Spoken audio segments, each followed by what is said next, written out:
Once upon a time, not too long ago, indeed just the other day, the DCI George Kinoti and his counterpart, DPP Noordin Haji, were bosom buddies.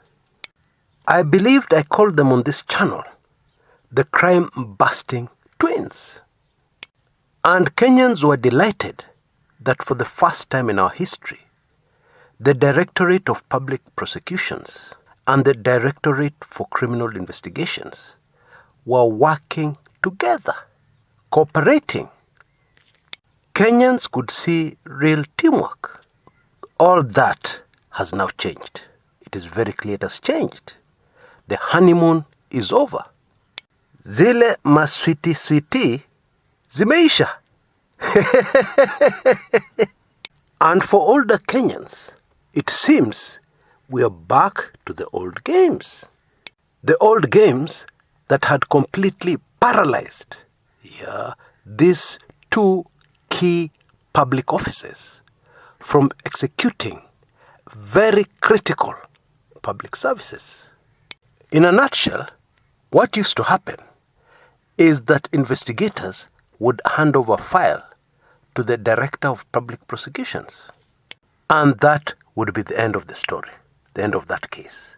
Because that file would gather dust at the Public Prosecutor's office. No action would ever be taken.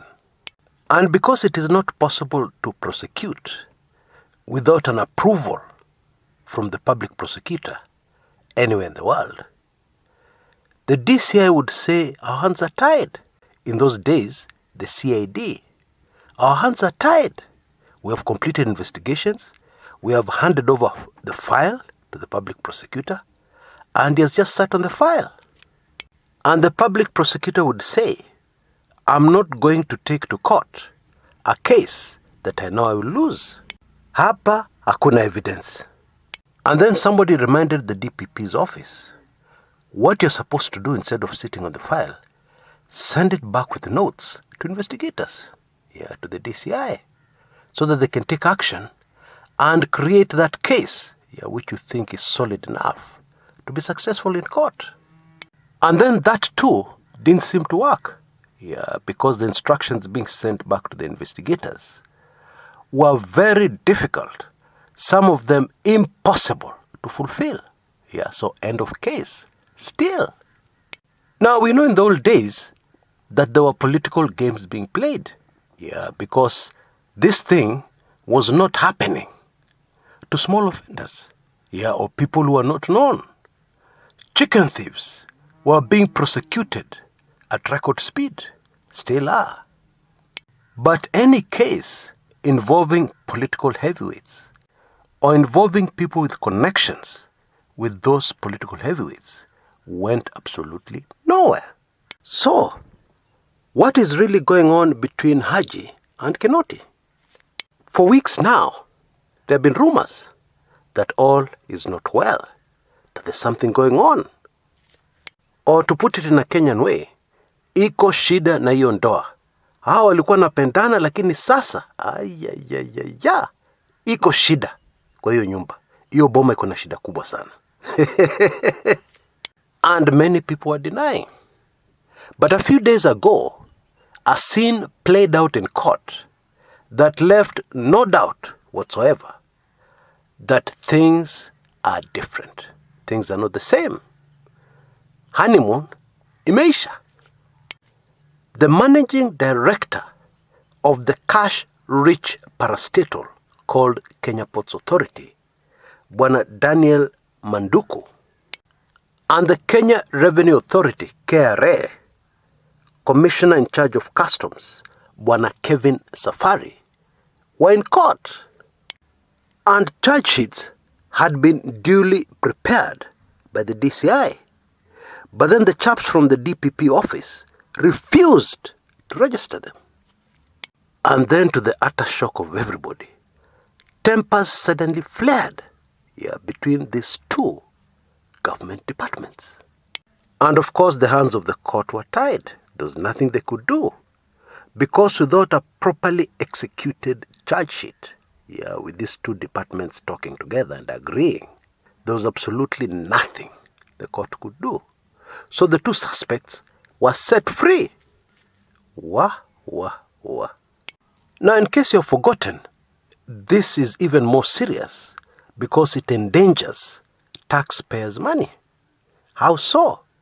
Because these two individuals can sue successfully for wrongful arrest and harassment by the police and get a huge award. So, what is really going on here? Has corruption come back to these two offices? Or is it a tough war? Yeah, people fighting for superiority, which happens a lot. What exactly is the issue? Now, you know, in a marriage, if there's a problem and you want to get to the heart of the problem, you'd better ignore all the surface stuff. Because normally, the problem is deep. Yeah, if you hear one spouse saying, oh, he doesn't talk to me anymore, those are surface issues. Oh, he drinks too much, those may be symptoms. Yeah, they're not the disease. And in this case, in this show today, we want to pinpoint the precise disease. Admittedly, quite a challenge. Yeah, because both sides are not really telling us what's going on. The DPP, Bwana Haji, has recently told us, no, there's no problem between me and Kinoti. We're working very well together. It is just that this Manduku case was an unfortunate case. Yeah, an unfortunate exception. And of course, the evidence on the table does not support that view. So it is a huge challenge. Yeah, but we're going to dig deep. We're going to make an effort to come to the bottom of it. Now, before we go any further, two quick announcements. Last year we did a survey on this channel. I asked you whether you'd be interested in real stories about real Kenyans in the format of some series. Yeah, some would like to call them soap operas, but that's not exactly what it is. You know, a story can be very entertaining, very gripping, yeah, hold you on the edge of your seat. But at the same time, it can open your eyes, yeah, teach you a lot about what is really going on, give you a deep understanding of the people you're talking about. And that is the approach I've taken. Yeah, and all these stories you'll see on this channel will be based on real life, real situations, things that have actually happened in Kenya. Yeah, so they're not really fiction. And the good news for a vast majority of you is that we are finally ready to roll.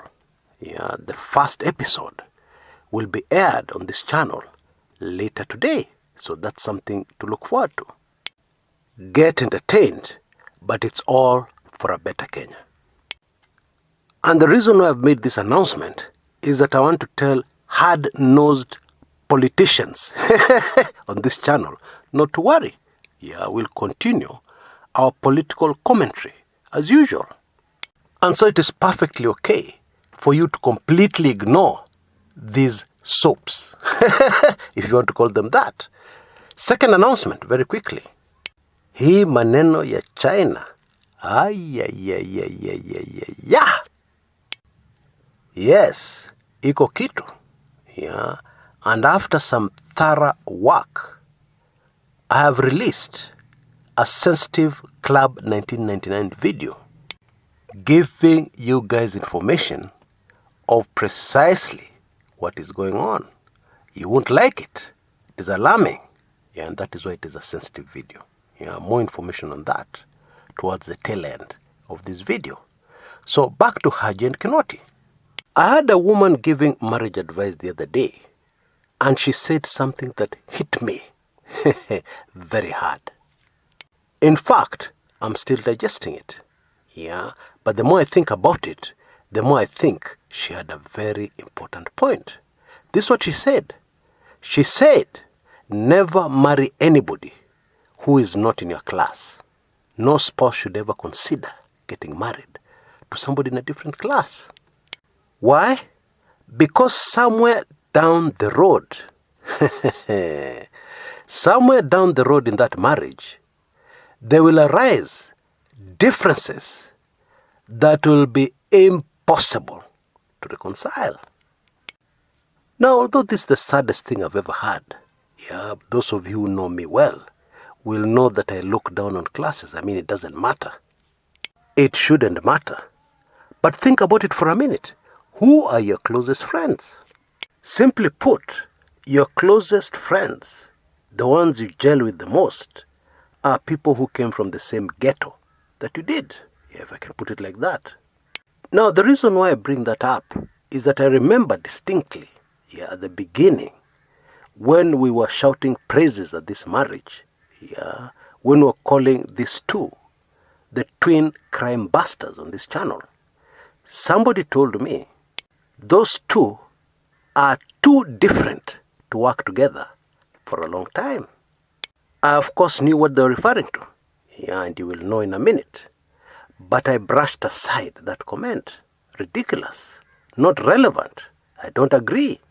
Well, this is what they meant. Bwana George Kinoti was brought up by a single mother in the slums of Meru. Now, although I know there are many on this channel, who are rags to riches stories, I also know that there are very few on this channel who understand what life in a slum is like. I've actually lived in a slum, for a long enough period to learn some things that shocked me to my bones.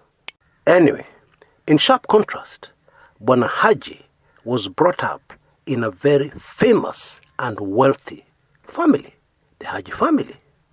He went to Kabarak High School. Bwana Kinoti struggled to stay in school, and had a lot of help from the Catholic Church, and ended up in a high school whose name I cannot even pronounce. I'm exaggerating for emphasis, but you get my point. And then Haji proceeded to the Wales College at Cardiff, United Kingdom. Kinoti went to Egerton University, which was then very new as a university. It has been an agricultural college for years and decades, but then it was a very new university, going beyond Kilimo for the first time. And then something happened in Bwana Kinoti's life, because he had always wanted to be a Catholic priest. He was determined to be a priest. But in those days, there was mandatory National Youth Service training, before you go into university.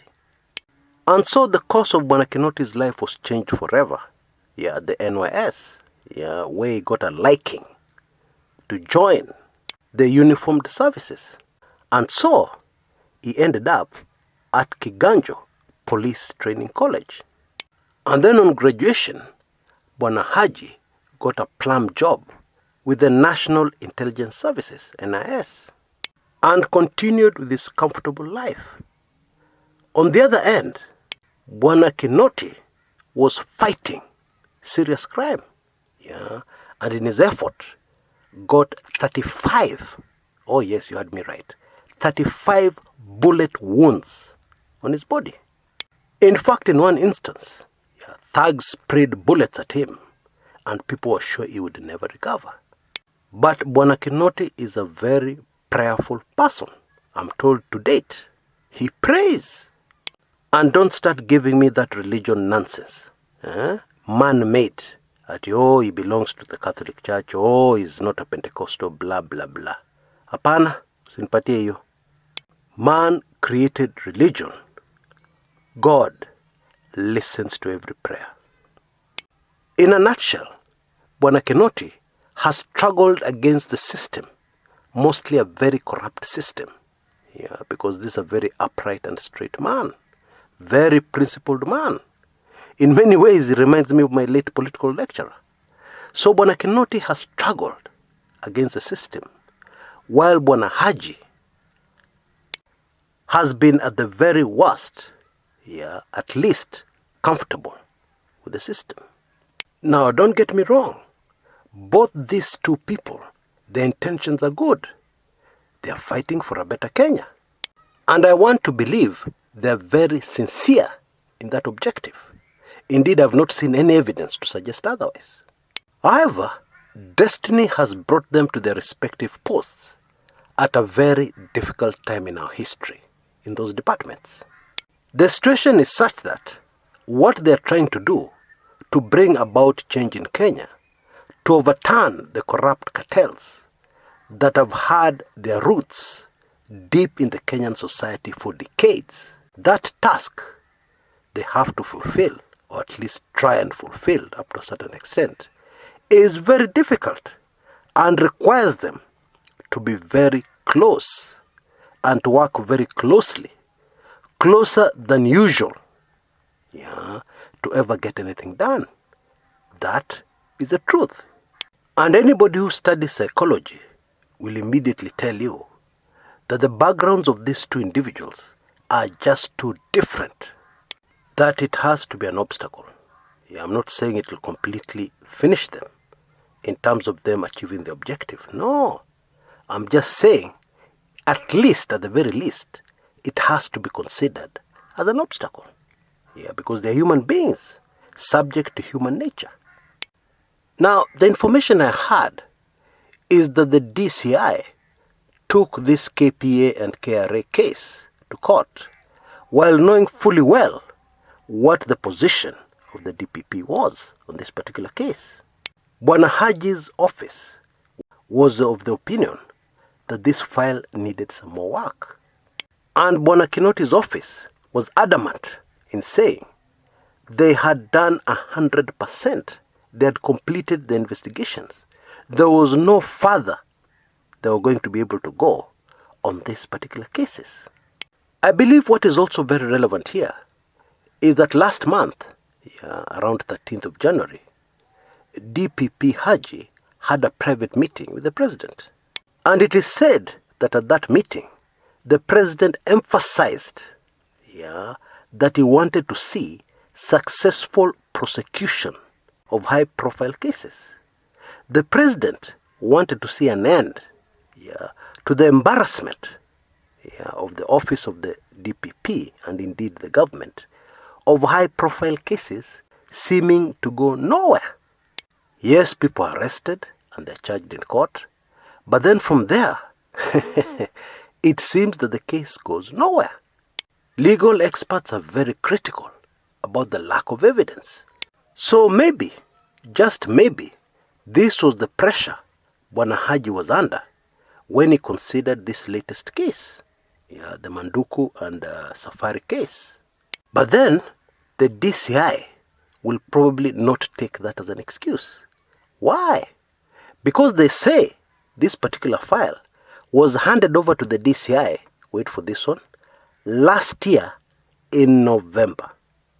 What? And so, it would appear, I'm not saying this is what happened, but it would appear that the DCI deliberately took this case to court quickly so that we all see how the office of the DPP is behaving towards the prosecution of these high-profile cases. Because in court, the DPP's people were livid. They couldn't understand why this case had reached this stage, and yet the DCI, they said, were very much aware of the position of the DPP's office. Wah. Now I must remain neutral. I don't want to side with any side. However, I cannot avoid pointing out that my sympathies are with the DCI. The things which investigators usually go through to gather evidence, I can tell you it is not easy. Maybe it is because I'm the son of a cop, but I think I'm still fairly neutral. And those guys really work very hard. They're out in the hot sun, in the field, chasing leads, some of which end up on a dead end. Don't I know that feeling? And all this hard work is compiled in that file that lands at the DPP's office. And somebody looks at it, quickly flips through the pages arrogantly, and that file is put aside for I don't know how long. That is painful. I have a suggestion, and maybe it's ridiculous, but in my view, it may work.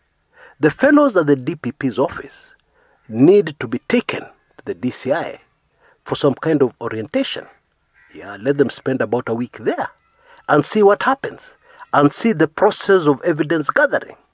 And then maybe it will be easier for them to give direction, to give suggestion, to give ideas when they feel that a file for prosecution is not adequate.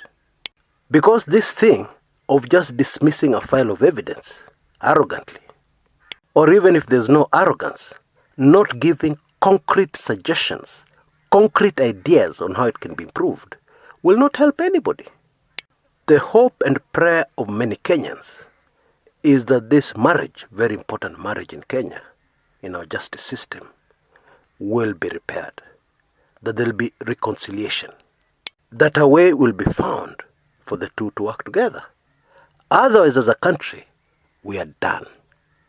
Now, before I go, and as I promised, here's the information of how you can join Club 1999 in case you are not already a member. And of course, when you become a member, you'll receive the over 50 highly sensitive videos.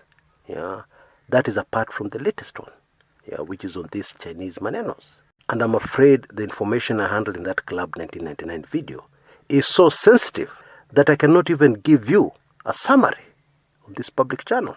So make sure you catch it. Now we have an amazing offer where for only $31 you can become a life member of both Club 1991 and weekly intelligence briefings. $31 or the equivalent 3,100 Kenya shillings. Don't hesitate. Go for it. You'll never regret it. Because the sensitive information you're going to receive, for instance, if you're not a member of both the WIB and Club 1999, you'll have to sit down. You can easily faint. I kid you not, although I laugh. Because even in WIB, you will receive 30 highly, highly sensitive videos. And the interesting thing, I was looking through some of those videos, a lot of that information is what you see in the headlines today. So it fully explains the background and you fully understand why we are where we are today in that particular topic. So go for it. Until next time, this is Chris Kumekucha.